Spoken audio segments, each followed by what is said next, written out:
यहां पर देखो करण के पास ऑप्शन था ही नहीं। करण अगर चाहता तो भी नहीं बन पाता, वो बैठ जाता अपनी टोकरी संभालने के लिए, उसके लिए कोई लाता नहीं, क्योंकि सारे घर से करण का लफड़ा है। करण को तो बिग बॉस ही नहीं बनाना चाहते थे। करण ने भी उतनी हाथापाई, उतना घुसा घुसाई, उतना तोड़ फोड़ गंदगी नहीं मचाई, करण को भी मचा लेनी चाहिए थी, क्योंकि भैया ये टास्क है। कौन होता है विवियन यहां पर बोलने वाला कि नहीं डालने दूंगा हाथ या नहीं पकड़ने दूंगा, पकड़ लो फाड़ दो कर दो, लेकिन नहीं कर सकते थे क्योंकि रजत दलाल डिस्क्वालीफाई कर देता। तो यहां पर बहुत क्लियर था, टाइम पास करो, फोकट में खेलो, खेलने से कोई मतलब नहीं, तुम्हारे करने धरने से कुछ होगा नहीं, क्योंकि कहीं पर भी विवियन छुपा ले, कहीं पर भी ईशा रख ले, उसको कोई रोक नहीं सकता, क्योंकि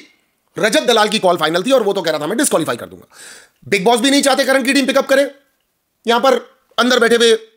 रजत दलाल भी नहीं चाहते थे करे, लेकिन अब इस सारी कहानी में श्रुतिका बन गई। तो आज का क्रेडिट अगर किसी को दिया जाएगा तो रजत दलाल के चाहते हुए या ना चाहते हुए, रजत दलाल को अपनी टीम को बना के रखने का डर था या प्रेशर था, मगर रजत दलाल को यहां पर यामिनी, कशिश और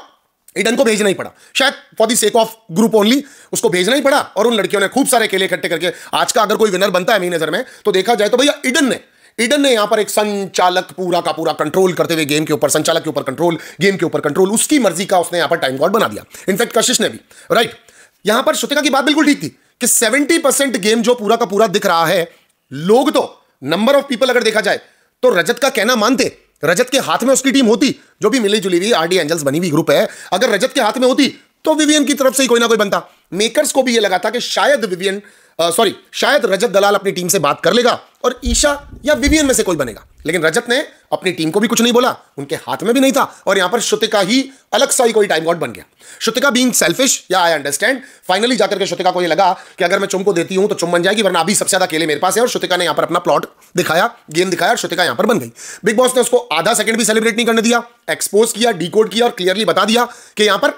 आपके साथ क्या हो रहा है। फ्रेंडशिप का हवाला देते हुए करण को बता दिया, यहां पर चुम को भी समझा दिया, बाकी के सारे घर वालों को भी समझा दिया, सारा का सारा ठीक रहा। यहां पर श्रुतिका के ऊपर मेकर्स ने फोड़ दिया। अब श्रुतिका की तो सिर्फ इतनी सी गलती थी गाइस कि वो ईडन से इमीडिएटली पंगा ले तो कैसे ले। देखा जाए तो कशिश, यामिनी, कशिश और ईडन स्पेशली सारे के सारे केले ला करके इन लोगों को दे रही थी। यामिनी चाहे मदद कर रही थी विवियन की और ईशा की, वो उनको देने की ट्राई कर रही थी, उनको बचाने की कोशिश भी कर रही थी, मगर मैक्सिमम ईडन ने इस खेल के अंदर अपना सबसे ज्यादा जोर दिखाया, और शायद मेकर के भी अगेंस्ट किसी और को उसने टाइम गॉड बना दिया। अब कहानी क्या आती है सारी की सारी, करणवीर से इतनी प्रॉब्लम क्यों कि कोई भी टास्क अगर मेकर्स इस तरीके से ही करवाना चाहते हैं कि जहां पर करण नहीं ही बन पाएगा, इसको बंद कर देना,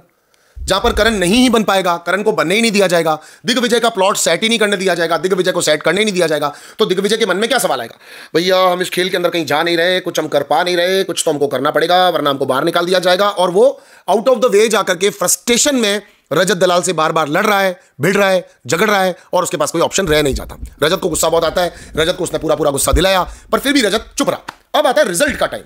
सारे लोग अपना अपना काम कर चुके थे, सब कुछ